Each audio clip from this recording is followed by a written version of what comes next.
नमस्कार दोस्तों, मेरा नाम आदित्य सिंह है और आज के वीडियो में हम करंट अफेयर्स जून मंथ के फर्स्ट 2 वीक्स के बारे में समझेंगे कि कौन कौन से महत्वपूर्ण घटनाएं हाल फिलहाल में देश और आसपास के देशों में हुआ है। दोस्तों, हाल ही में अपने देश के सरकार का 2 साल पूरा हुआ था और 2 साल के पूरा होने पे हमारे पीएम ने घोषणा किया कि इस साल कोरोना की वजह से जितने भी बच्चे अनाथ हुए हैं उनकी देखभाल पीएम केयर फंड करेगा। उस फंड के तहत बच्चों को 23 साल की उम्र में एक मुश्त 10 लाख रुपए दिए जाएंगे और 18 साल से 23 साल तक के उनको हर मंथ मासिक भत्ता मिलेगा और उनकी स्वास्थ्य बीमा, उच्च शिक्षा का भी ऋण दिया जाएगा। ये हमारे पीएम ने घोषणा किया था सरकार के 2 साल पूरे होने पे।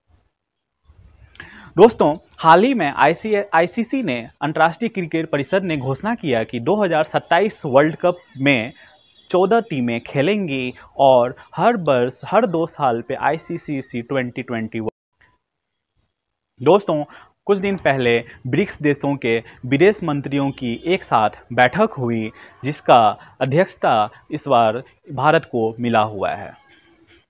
जो भी अध्यक्ष देश होता है उसको 100 से ज़्यादा मीटिंगें करनी पड़ती है।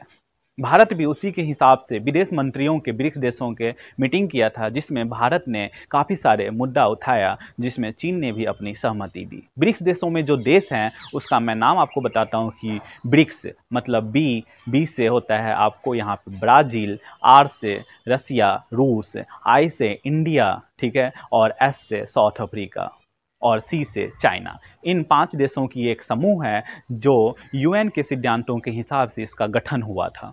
जो हमारे अभी यदि इससे क्वेश्चन आ सकता है कि हमारे विदेश मंत्री कौन है, तो वो एस जयशंकर हैं, जो इस बार जो विदेश मंत्रियों की बैठक हुई थी उसकी अध्यक्षता।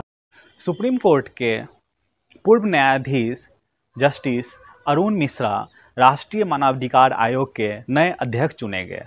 उनकी चुनाव पीएम की अध्यक्षता वाली एक समिति ने 12 और 13 जून को इस बार G7 की बैठक हुई थी और इस बार G7 की जो मेज़बानी मिली थी वो मिली थी ब्रिटेन को और ब्रिटेन ने इस बार G7 देशों की मेज़बानी किया था, जहां पे हर देश ने एक साथ चीन के खिलाफ मुद्दा उठाया कि कोरोना वायरस कहां से उत्पन्न हुआ और कैसे ख़त्म हुआ और चीन की मनमानी पे नकेल कसने की तैयारी की।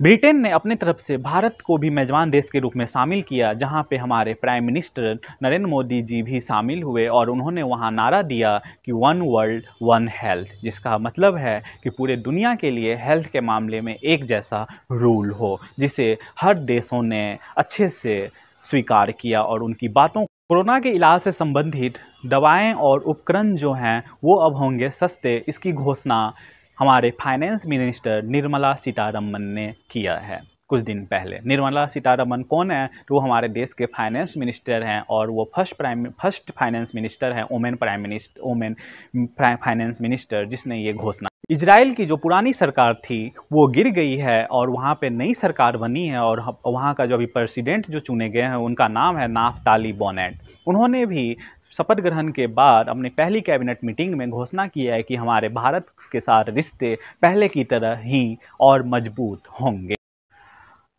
अनूप चंद्र चुनाव आयोग के नए अध्यक्ष चुने गए हैं।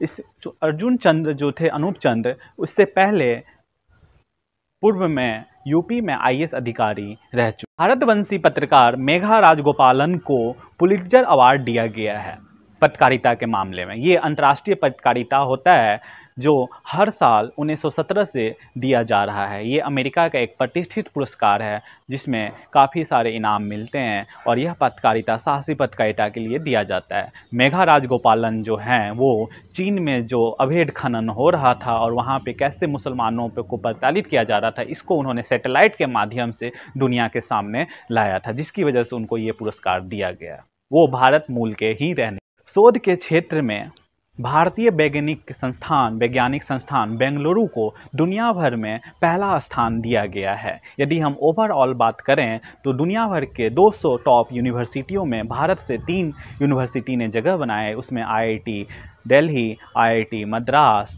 और आईसीसीएस मतलब भारतीय साइंस विज्ञान बेंगलुरु को दिया गया है। यदि हम ओवरऑल देश दुनिया के 1000 देशों की बात करें तो उसमें से 22 कॉलेज ऐसे हैं, 22 यूनिवर्सिटी ऐसे हैं जो भारत की तरफ से टॉप 100 1000